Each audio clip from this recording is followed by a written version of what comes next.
Good evening. My name is Bridgette Baker, and I'll be your webinar producer for this evening's event. I am pleased to introduce the National Coalition of 100 Black Women, Inc., National President Elizabeth A. Jones.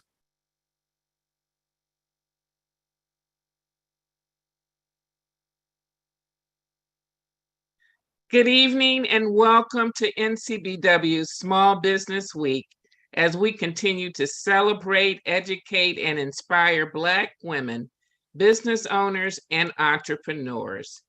NCBW is a 41-year-old advocacy organization with a network of 61 nonpartisan and nonprofit chapters across our nation that advocate on behalf of Black women and girls to promote leadership development and gender equity in the areas of health, education, and economic empowerment. I am honored to bring greetings on behalf of the National Directorate and all the activist women that comprise the National Coalition of 100 Black Women, Incorporated. We host our final webinar tonight as we close out NCBW National Small Business Week. I'd like to thank you, Chair Walker, and committee for creating a fantastic learning opportunity this week, packed with tools, resources, and practical information for members and guests, those that are just starting a business, those that are thinking about a new business opportunity, emerging entrepreneurs, or seasoned business owners. I am confident that tonight's speaker, Katelyn, Gibert, will not disappoint. I am pleased to introduce at this time NCBW's National First Vice President of Programs, Ms. Minnie Miller. She is a member of the Metropolitan Atlanta chapter and has served NCBW at both the local and national levels for over 25 years. She is a retired Fulton County Schools System Administrator in Atlanta, Georgia, a Golden Life member of Delta Sigma Theta Sorority Incorporated, and a Ben Hill United Methodist Church member. Members and guests, First Vice President Minnie Miller. Thank you, Madam President, and good evening, everyone. We are so excited about tonight, and it is my pleasure to introduce to you our Chair of Economic Empowerment Committee, Belinda Walker. She has a long track record in the advocacy and community service arena as a servant leader while enjoying a long career with the State Farm Insurance Company.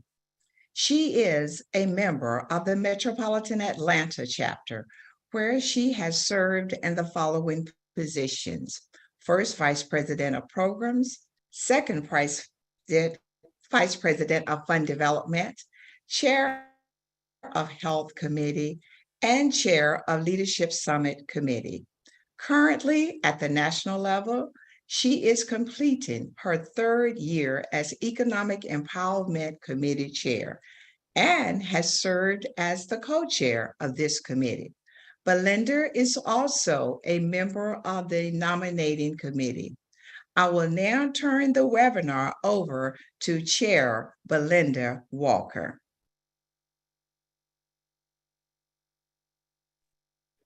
Thank you, Madam National First Vice President Miller, and our illustrious National President Elizabeth Jones.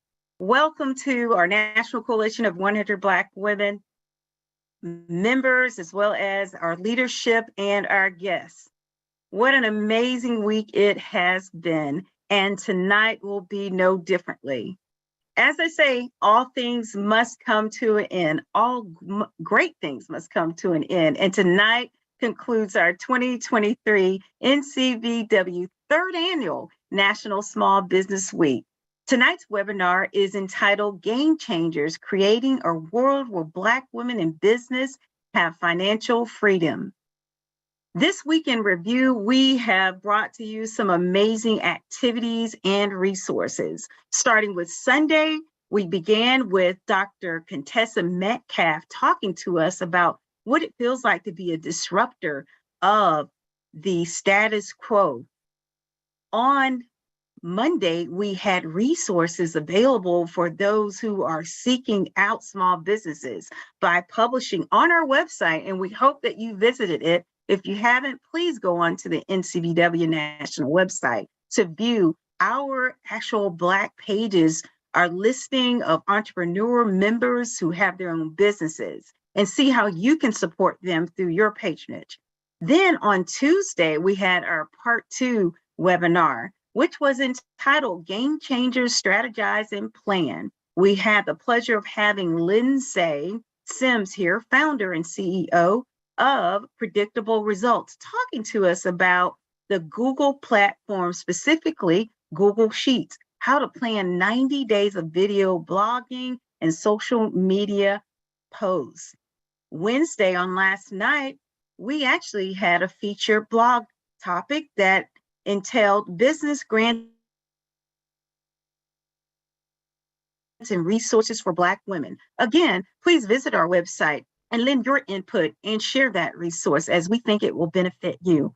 That leads us to tonight, which I am so excited about. Tonight, we have a fantastic speaker. Our topic and the entitlement is Game Changers, Empower Your Business Future, Creating a World Where Black Women in Business Have Financial Freedom.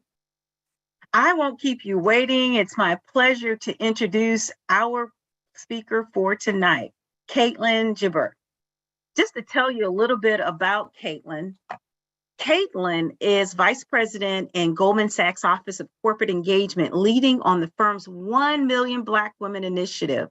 Listen to this, a $10 billion, and I'll say billion, dollar investment strategy alongside $100 million in philanthropic support to help narrow opportunity and gaps and positively impact the lives of at least 1 million, listen, 1 million Black women over the next decade. Previously, Katelyn served as Director of Partnerships at Appletree Institute for Education Innovation and a nonprofit focused on ensuring access to quality early childhood education. She's also held a number of roles in education and philosophy and policy. Katelyn began her career at Goldman Sachs in the Global Banking and Markets Division, supporting the firm's hedge fund clients in launching and scaling their businesses.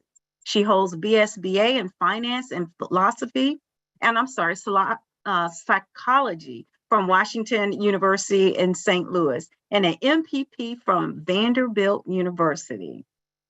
I have the pleasure of introducing Katelyn, but before she comes, we want to provide to you a little appetizing tease that will open the door and get you a little interested about the initiative, this significant initiative that she is going to talk about.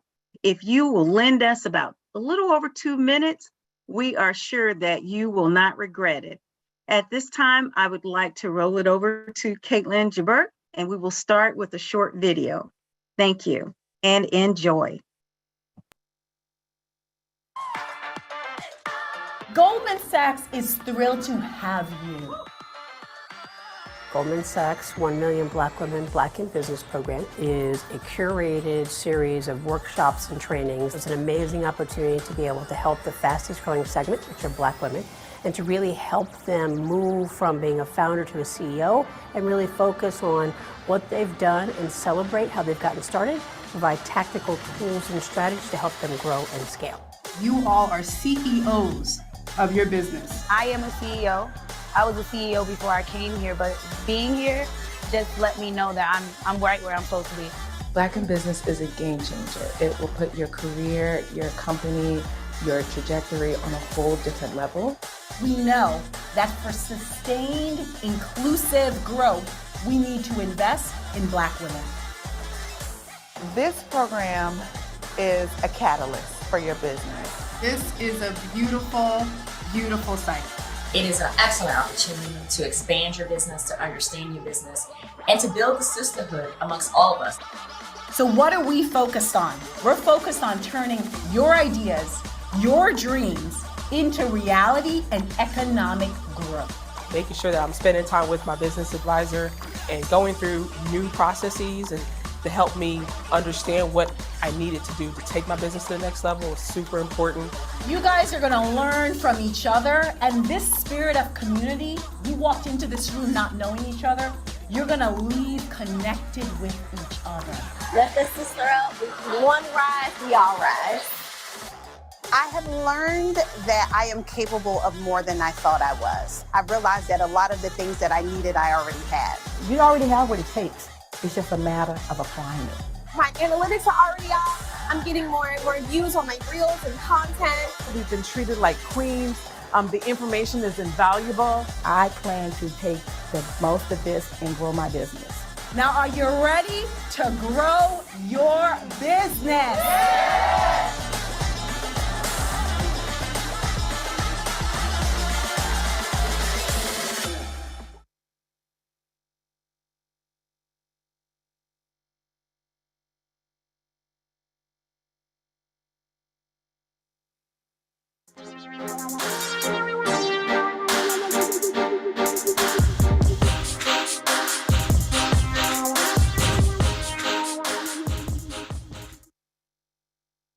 Hello, everyone. Good afternoon, good evening, depending on where you're joining from.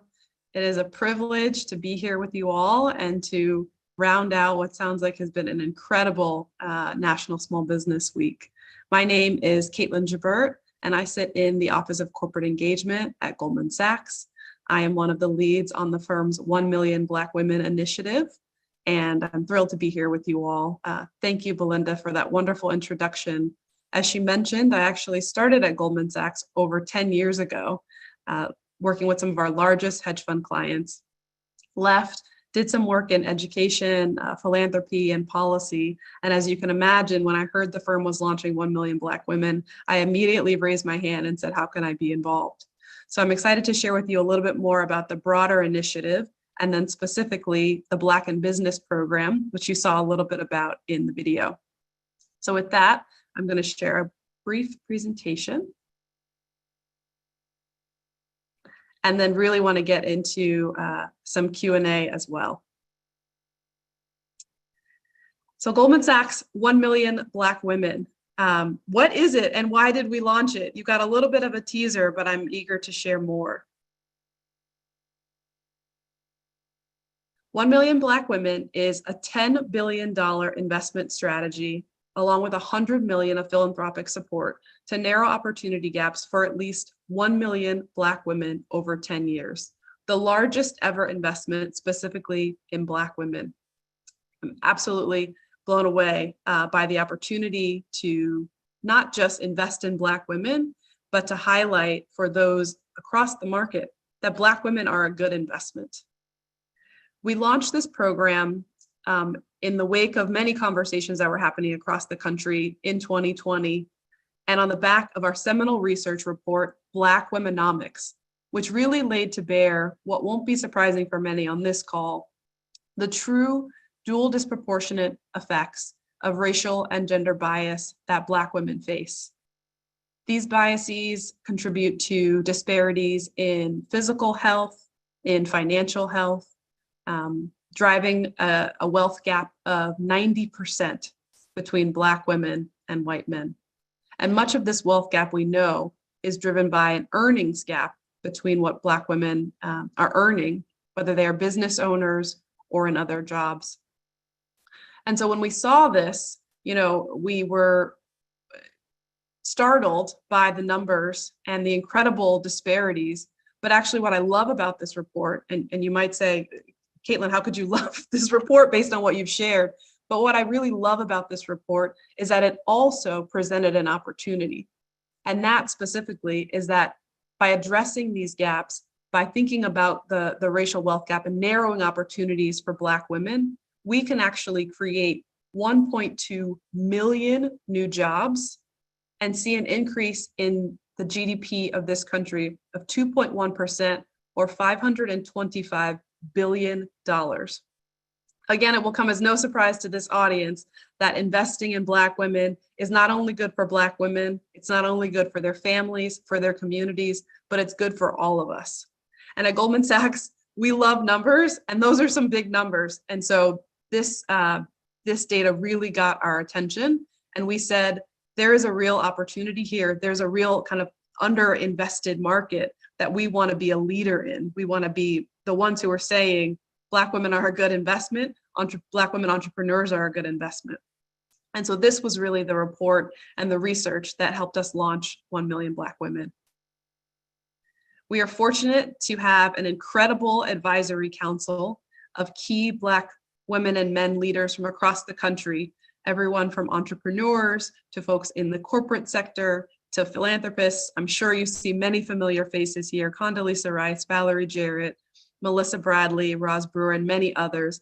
And this council really guides our work. They guide our investment strategy. They've guided our approach. And we are so grateful for their leadership.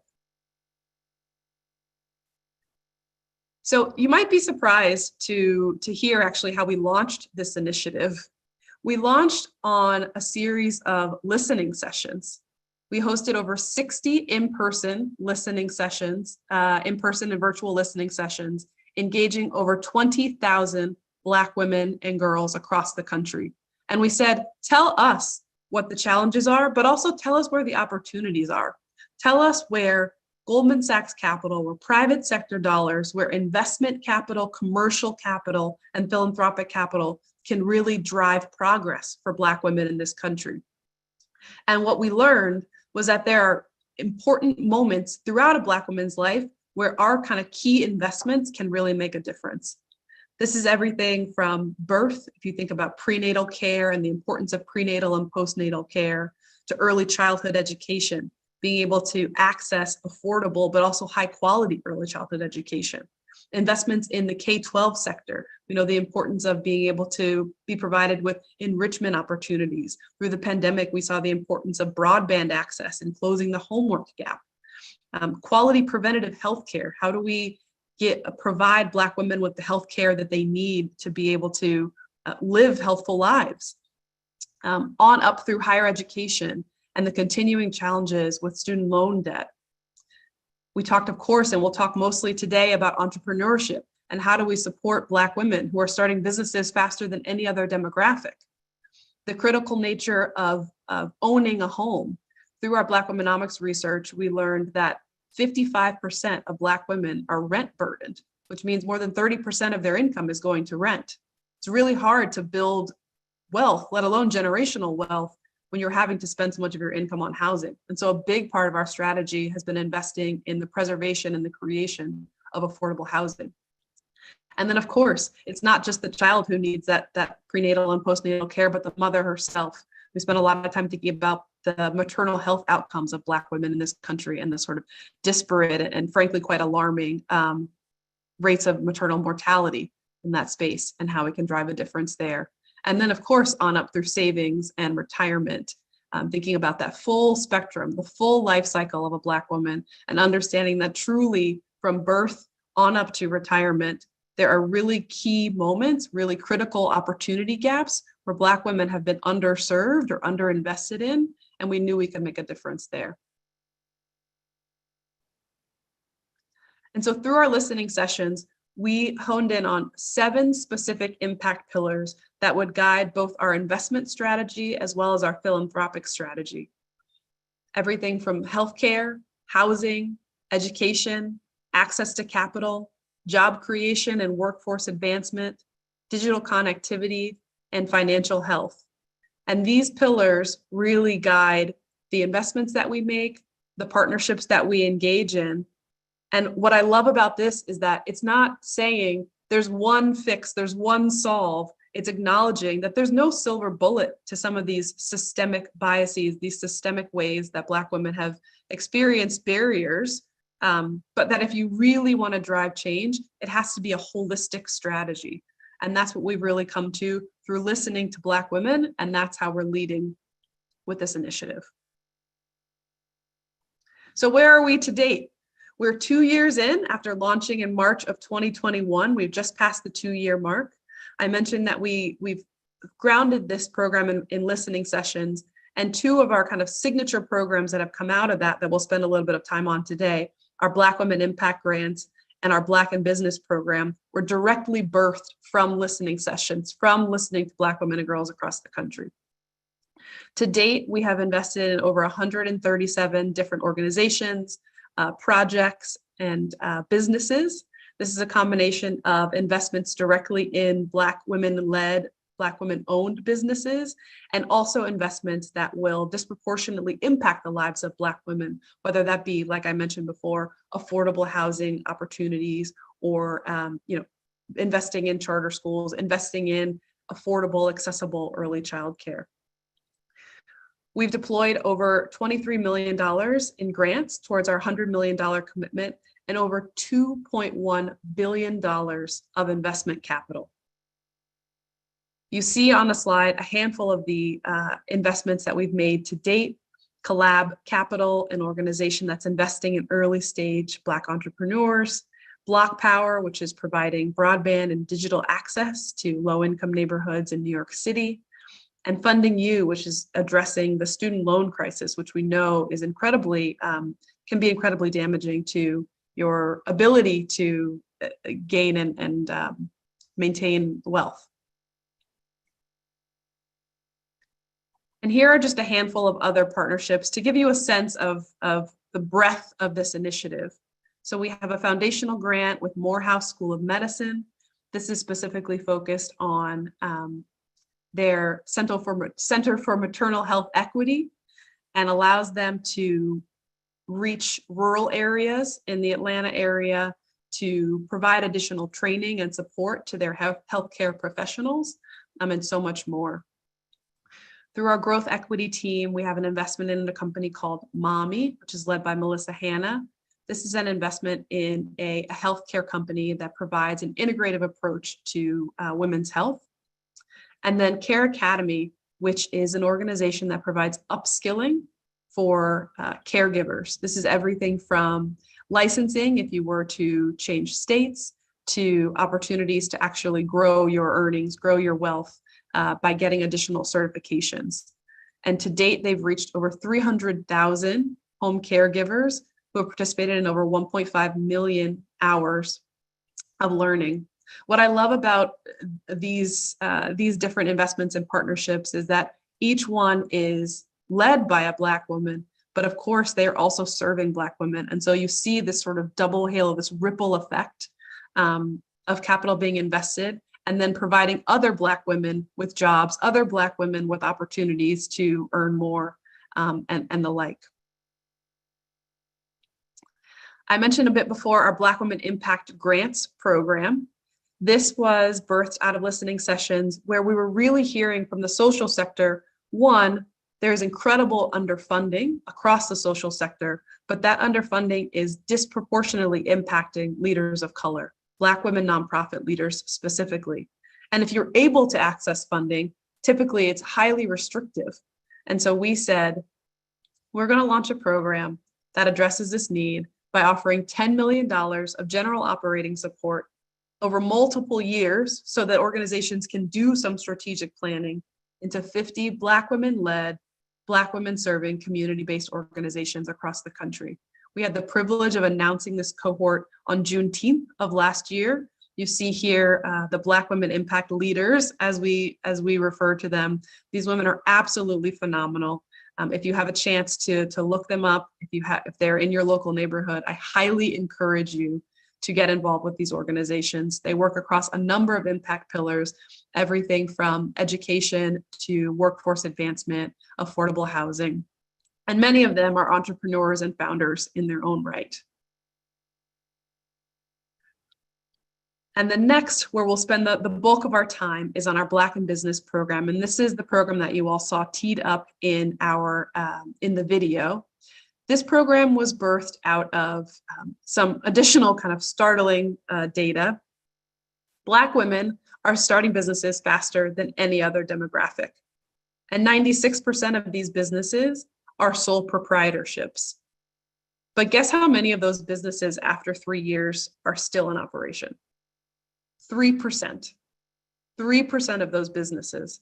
And many of the women who got into business 3 years prior are in a more difficult financial position than they were when they started that business. because of lack of access to capital, lack of kind of networks like friends and family and other networks that other demographics might have access to. And so we said, this is a population that is clearly driving innovation. Asahi Pompey, my boss, always says the idea that the entrepreneur is the guy in Silicon Valley in a hoodie, it's actually a Black woman. And I love that because it's so true that Black women are driving so much innovation, but oftentimes don't have the access to the mentorship and the capital and the resources and tools that they need to grow and scale their businesses. And so this program was launched specifically with Black women sole proprietors in mind. The program is delivered over 10 weeks. It starts with an in-person orientation at Goldman Sachs and concludes with an in-person graduation back at Goldman Sachs. In fact, next week, we will graduate our third cohort of entrepreneurs. They will be flying in from across the country to graduate and to celebrate the culmination of the program. But through the program, the women go through a series of online modules, everything from knowing and understanding your customer to the keys to effective marketing. We talk about processes and the importance of being able to operationalize the work that you do, specifically as a sole proprietor, because oftentimes you're the one who's doing all of the things. And if you can't write it down and explain to someone how to do it, it's going to be very difficult to build and scale your team. We talk about your finances. Oftentimes we found that entrepreneurs get into business because they have an incredible idea. They have a problem and they see a problem in their community or in their own life and they want to help solve it. But they don't necessarily have a business background. They don't necessarily have that full understanding of their finances and what it means to be empowered as it relates to your finances. And we know that that's so important, especially as we think about in the context of today's presentation, that financial freedom piece is really about knowing your numbers, owning your numbers, and feeling confident in your numbers. So we do a lot of work on your finances, understanding your finances, and then we actually move to financial projections. How do you think about the future of your business? How do you think about those forward opportunities? And then we culminate with what I think is one of the most important modules, a session on the capital landscape. Our goal through this program is to demystify the capital landscape for Black women sole proprietors. So no longer are entrepreneurs feeling like they have to bootstrap their business or they have to take out high sort of expensive loans or put their business on credit cards and not be able to access bank loans. So we really, through the course, talk to you about everything from access to CDFIs and debt capital, to bank loans, to venture capital, to even crowdfunding and crowdsourcing where that makes sense. We go through the full gamut and we talk about some of the pros and cons because not every business is alike. Not every type of capital is appropriate for different businesses at different times. And so we really have the opportunity through this program to sit with individual businesses and talk to them about where they are in their growth cycle and what type of capital might be appropriate for them. Each scholar in the program is matched with a business advisor. This is someone who is a Black woman, an entrepreneur in her own right, oftentimes in the same industry or a similar industry to the women in the program. And the business advisor is really the entrepreneur's guide. She is the one walking hand in hand with them, working with them in their business, on their business, and helping them to build what ultimately culminates in an action plan that will drive growth for their business, that will drive additional revenue and create opportunities for them to create new jobs and to grow their teams.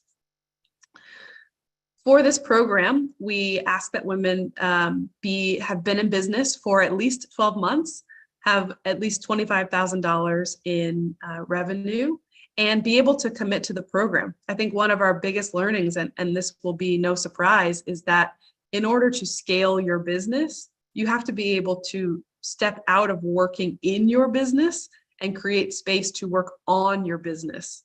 And so this program is really about being able to kind of take that step back, invest in yourself as an entrepreneur, which is so critical, so that you can almost pause to then leap forward. This program, I mentioned that it was built out of our listening sessions, but it wasn't built in a vacuum. This program was actually built off of 13 years of experience we have running our 10,000 Small Businesses program. And for those of you who were able to join last night, Lindsay Sims is a graduate actually of the 10,000 Small Businesses program. So over the last 13 years, since 2010, Goldman Sachs has run a program called 10,000 Small Businesses, which provides, you can kind of think of it as a mini MBA in entrepreneurship in partnership with community colleges across the country. This program is deployed primarily in person at those community colleges with a Goldman Sachs curriculum. To date, through this program, we have reached over 13,000 entrepreneurs from all 50 states and all kind of walks of life and background. The alumni of this program collectively represent over $17 billion in revenue and are sustaining over 245,000 jobs. Through the program, we knew it was important not just to provide that business education, but also to provide access to capital. And we do that primarily through partnerships with community development financial institutions across the country. So these CDFIs, as they are called, provide small business loans, and to date have provided over 37,000 small business loans. This program has had incredible impact, and I'll go back to some of the stories of Black in business as well, but over 66% of participants of this program report that they have increased their revenues just 6 months after graduating. 44% create new jobs just 6 months after graduating.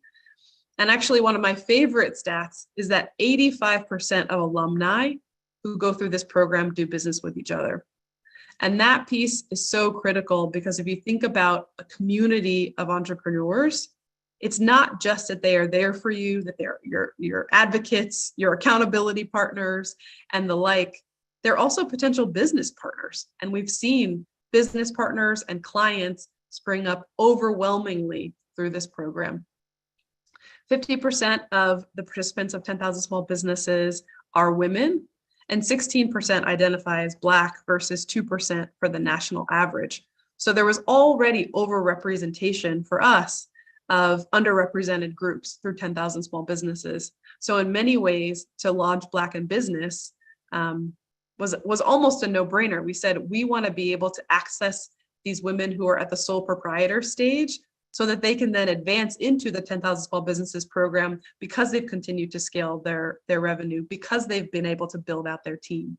And we want to be with entrepreneurs on that journey from that sole proprietorship stage up to when they're kind of growing their business and growing out that team in real ways. Before we move to some questions, and I'm excited to hear from this group, I want to just share a couple of stories of some of the women who have gone through the program so far. I was talking to a business owner recently, and she said, Katelyn, when I started this program, I had this goal of what I thought I could achieve on a monthly basis from a revenue perspective. And it was scary to even write this number down when we were doing our SMART goals and we were thinking about, what our hopes were for our business. And as I went through the module on knowing your customer, really knowing, forgetting what you think you know about your customer, but actually really drilling down into the customer profiles of your buyers, I realized that I had been marketing to the wrong person all along. By switching my target, I was able to bring on 2 new clients, and those 2 clients' revenue was 4 times that lofty number that I thought was absolutely unattainable. Just truly, truly remarkable. Many others have reported that they've been able to increase their revenue or bring on a new team member. Time and time again, we've heard, I finally understand how to actually take all of the things that I'm doing in my head because I am the CEO and the COO and I am the everything, and actually put it down on paper. And now I'm ready to bring someone onto my team. There are people who have had opportunities to engage in pitch competitions. One woman who were an entrepreneur that we're quite close with was so nervous when she was doing her pitch through the program. She was so nervous to kind of stand up and actually have to talk about her business. And then she practiced, and actually right after the program, she was invited by one of our partners to pitch her business. And not only did she pitch successfully, but she actually came in second place for the competition. So there's also a real confidence piece to this, to being able to actually stand up and say, this is my business, this is my financial ask, if that's the case. I'm going to get really specific about that ask, and I'm going to feel confident that I need it, that I deserve it, that I would put it to good use. And so we're incredibly proud of the first few cohorts that we've had of this program since we launched it last year, and looking forward to all that is to come as they continue to do business with each other, as they can continue to grow from being sole proprietors to being business owners. And we would love to, one of the entrepreneurs joked recently, she's like, I've started in Black in business, but my goal is to be in a position to actually be in front of the growth equity team, talking about a Series A or B raise, and ultimately becoming a client of Goldman Sachs. And that's exactly what we're building here, an ecosystem to support entrepreneurs at the different moments of their journey. So with that, before we go to questions, I want to say that the listening sessions that we started with are listening sessions that are continuing. We want to hear from you. And so if you're interested in staying connected, getting connected, we encourage you to leave your feedback, but also to sign up for our newsletter. That's the best way to learn about our different programs at gs.com/listen. And I also have to give an incredible plug to our partners, specifically of our Black in Business program. Many of you will be familiar with the National Urban League, who does outstanding work across the country. We have a phenomenal partnership with an organization called Sisters in Business that offers everything from vending and expo opportunities to online training courses, pitch competitions that provide business grants, Finance Savvy CEO, which, as the name implies, is all about the financial empowerment of Black women CEOs, Black Girl Ventures, which host incredible pitch competitions, New Voices, Richelieu Dennis's organization, and of course, Corner to Corner down in Nashville. We encourage you to reach out to them, to leverage their resources. They too have incredible suite of resources and products for entrepreneurs at every stage of their life. So with that, I will close it out and open it up for any questions.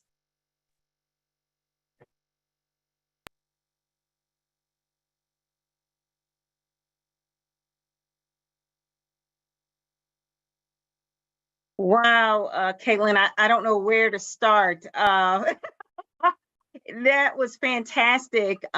We're going to prepare for our announcer, Denise Cornelius, our National Economic Empowerment Committee member. She's our announcer / moderator for our Q&A. We'd like to encourage our viewers to take this opportunity now to go ahead and proceed with putting your question in the Q&A box. Don't wait till the end and time to run out. This is the opportunity to leverage this phenomenal resource. Prior to turning over to Denise, I just have one question, Katelyn. I have a question that I'd like to pose to you. Let's say, just to give you a scenario, if I am a Black woman making plans to take the leap for my career in corporate America, and I want to start my own business, how can I get engaged in this fantastic initiative? I know you provided the qualifications and the steps, but can you kind of drill down and just walk me through how would I go about in reaching out to Goldman Sachs and getting involved in this and just wanting to be be one of those graduates of that program? Absolutely, absolutely. So I will say that many of the entrepreneurs who are in our Black in Business program, Belinda, are at that stage where they've started their business. You know, maybe they are just a year in, but they're still working full time. This is still kind of in that side hustle stage. So we would say, if you're thinking about an idea, you've got an idea, start it. you don't have to immediately go full time. Sometimes we hear these kind of unicorn stories of the people who quit their job and in 6 months they had like all the dreams came true. We know that that's not reality for many entrepreneurs. And we think there's a lot of value in just starting. So we would say, just start. Like I said, many of the organizations, many of the entrepreneurs, are still working full time. They're at that point where they're like, I want to make that leap, but I need those tools and skills to really either drill down on my customer, or see where, we've had several entrepreneurs say, I didn't realize how much money I was losing by spending so much time vetting clients up front, let's say, or on this invoice process. Like, they're finding money in their process. And all of a sudden, what might have been a $25,000 business is now a business that's much closer to you being able to actually go full time. And so I would say it's really important to just start. But as I mentioned before, please, please, please join our listserv. That's where we will announce the next round of applications for the Black in Business program. I will name that for businesses who might be a little bit further along and are eligible and ready for our 10,000 Small Businesses program, that application is actually rolling. It is always open.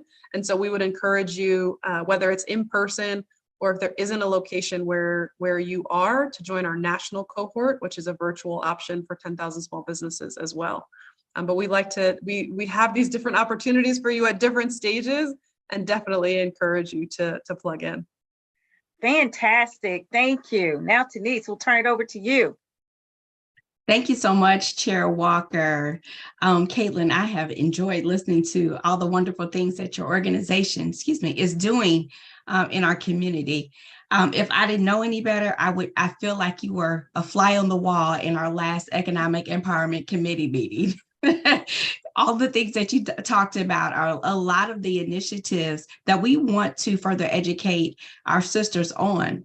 So one of the questions that I have here in our Q&A is, if I am a sole proprietor and don't make $25,000 in revenue, should I still apply?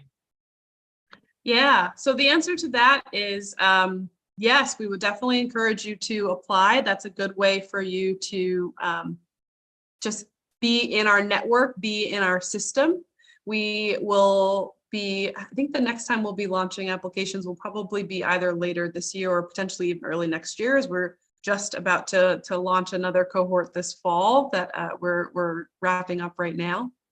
But we would say we encourage you to apply, or I would say many of our partners, we have partnerships with some of the organizations that I mentioned, and many of them have resources online that are accessible as you're in that kind of pre-$25,000 stage. You're still in that business building stage. That's a great thing to take advantage of in the interim as you continue to grow and scale.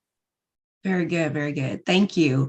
The next question that from one of our viewers is, where can we join the listserv? I know you mentioned the listserv, but what is the website that we should be going to join that listserv? Yes, so it's gs.com/listen.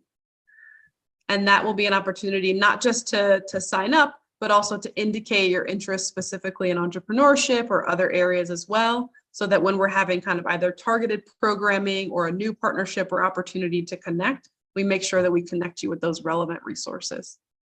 Well, I am definitely going to join the listserv because I'm one of those individuals. I have a business idea, but it's always that fear that prevents you from taking that next step. So I'm going to put that fear aside. One of our viewers has a question, and she states, does the Black in Business Initiative help women who are independent consultants in business for themselves under a brand such as Paparazzi Accessories or Mary Kay? That's a good question. I think for the purposes of this specific program, we are talking about businesses that have been kind of launched and founded by the organization. We certainly have consultants who are in that mix, but typically not tied to a larger organization. Although I'll have to take that back because I actually don't know that we've gotten that question before. I'll have to take that back to the broader team, and maybe I can circle back with you, Denise. Oh, absolutely. There's always one question that, sometimes it kind of stumps us up a little bit, but that's a very good question. And I would probably say, the next question that I have for you would be, are there local market opportunities and resources that Goldman Sachs offers to Black women in local communities? I know you talked about the organizations like the Urban League, but is there a list maybe that narrows down? I'm in the Indianapolis area, or do you have a list of resources in Indianapolis or in California or what have you? Yeah, so I will say that many of the organizations that we partner with do work on a national scale, which is fantastic, in a great way. Like the National Urban League will have chapters, of course, around the country, not too dissimilar from the National Coalition here. I would also add that I think I mentioned at the top, our 10,000 Small Businesses program is actually deployed in person at, I think it's 19 different community colleges across the country. So there's a lot of different cities. There's a good chance that there's one in your city or nearby. And again, we have the national cohort virtual option if not. But that is a great way to get plugged in. And many of them, even if you're not ready for that program, many of them are plugged in with the kind of local entrepreneurship ecosystem and can be a resource in plugging you into local opportunities as well. Very good. Well, you can't lose. There's the online opportunity, and then you also have the in-person opportunity if you're in an area where that opportunity exists. Let's see here. If you don't mind, you talked about the 7 pillars. Can you elaborate on one that stands out more than the other for you? Yeah. So last fall, we actually released our impact report detailing our progress to date. Would highly encourage you to check it out on our website, read through. It profiles many of the different investments and grants that we've done so far through our work. But one of the things that we realize is that when you're doing this sort of comprehensive push, it won't always be perfectly even as you're going through. And 2 of the areas that we highlighted that will be areas of focus for us this year are digital connectivity, so that broadband and kind of addressing the digital divide, as well as financial health and thinking about places where we can be making investments in financial health, financial literacy, and those sorts of things. So those are 2 pillars that are certainly top of mind for us. We're very fortunate to have Melanie Campbell from Black Women's Roundtable on our advisory council, and we are partnering with her on a pretty wonderful opportunity as it relates to digital connectivity. But it is very top of mind for us because we know that digital connectivity is such a kind of undergirding of so many different pillars, whether it's education access or telehealth. Job interviews now are on Zoom. I was doing some, I've been doing job interviews virtually for a position that we have. So I think that creating opportunities for people to have affordable, low-cost Wi-Fi has been super, super important. And we've even been trying to get creative in our affordable housing units to say, where can we actually be providing this service there as well? Because we know that this is so important. Oh, absolutely. Katelyn, as an organization, first of all, let me say this. I believe that tonight's there couldn't have been a better marriage, between 2 organizations tonight. I believe you all align a lot with the work that we do in NCBW. And in terms of broadband, that is one of the things that, we advocated for access to broadband for children, Black girls in our Black community, so that they had the access to do their homework, especially during COVID. You also talked about that there were some organizations that you're connected to in terms of healthcare. And one of our initiatives is around maternal mortality. We have a viewer who's asking the question, not related to maternal mortality, but it is to health. And that is, if I have a private practice providing speech pathology service, would that qualify? Yeah, certainly. So we've had a number of folks who have private practices of their own. We had an orthopedic surgeon who just graduated the last cohort. And I think we've had a couple of others come through as well. So certainly would be open to that. Okay, very good. Thank you so much. I don't see any other questions in our Q&A section. I have enjoyed speaking with you tonight, and I have taken probably about 2 pages of notes. And I will be definitely sharing all of the information that you've shared with us tonight. If there isn't anything else that you'd like to share with us, then I will turn it back over to Chair Walker. I will just say thank you so much. It's been such a privilege. We feel very fortunate to be in the position to use our platform and our resources to say what we have long known, right? Goldman Sachs knows a good investment when we see one, and we know that Black women are a good investment. And so we are shouting it from the rooftops. We are looking for additional partners to join us in this work who are kind of committed to this cause. And we are just so thankful for the time that you all have allowed us to be here today. Katelyn, I cannot thank you enough. And I want to thank, obviously, Sister Denise Cornelius for an excellent job as our Q&A moderator. So as Denise indicated, I have probably 2 pages of notes, and I'm snapping shots and whatnot, just making sure that I be able to glean and share this information with our sisters, whether in the coalition or in our community. What I love so much about this approach that Goldman Sachs is taking is that it's a holistic strategy. I love that you have shown us how not only are they interested in starting a business, but also that scalability and that sustainability, which is so key. And they recognize that importance. And last but not least, I love you encouraging our viewers also to be a part of this initiative, whether the listening platform and also leveraging the other organizations that have participated. That connectivity is so important. And like I said, I can just go on and on about the information that you've provided tonight, and you will be seeing and hearing from us. We thank you for really quickly being so agile and jumping in to fill the gap. And we want to thank our Economic Empowerment Committee member, Kimberly Nutt-Jones, who really facilitated this. And we're just so appreciative.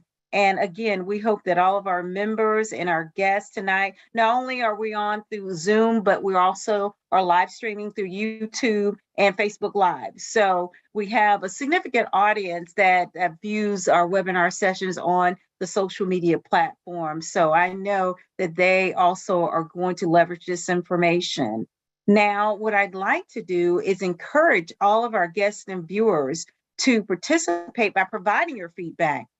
It's so important with businesses and different platforms and experiences that you provide your feedback to tell us what you loved about this whole experience this week, our webinars throughout the week, and resources. And don't forget to visit our National Coalition 100 Black Women, our national website. Tomorrow is our final experience, which will be an online blog talking about this the Small Business Administration and the tools, unlocking their vault of tools for financing and opportunity with regards to the resources.